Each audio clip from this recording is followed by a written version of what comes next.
আমি বর্তমানে যে বৃক্ষের নিচে দাঁড়িয়ে আছি, এই বৃক্ষের নিচে কিন্তু একটা রয়েছে মন্দির। খুব অবাক করা বিষয়। আমি আপনাদের সেই মন্দিরখানা একটু দেখাই।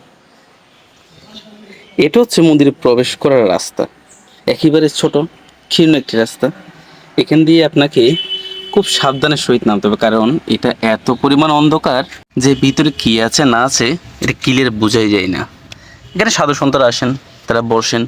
এখানে একটা আগড়ার মতো এটাকে ব্যবহার করা হয়।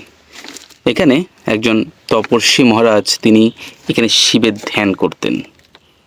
এই যে দেখতে পাচ্ছেন শিবলিং, এই শিবলিংয়ের পাশে বসেই তিনি ধ্যান করতেন।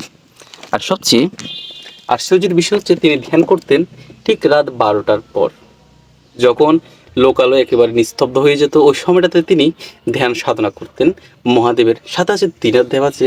আমি ত্রিনাথ দেবের এই স্তম্ভটি আপনাদের একটু দেখাই। এই যে দেখতে পাচ্ছেন স্তম্ভটি, এটা ত্রিনাথ দেবের স্তম্ভ। এখানে ত্রিনাথ দেবের একটা ফটো আছে। এটা হচ্ছে শিবলিং। বুঝতে পারলেন? এটা কিন্তু অনেক অনেক বছর আগের একটি ইতিহাস। এখানে সোজাভাবে দাঁড়ানোর কোনো জায়গা নাই। একটু বেরিয়ে আসি, ভেতরে অনেক গরম, সহ্য করার মতো না, প্রচণ্ড গরম ভেতরে।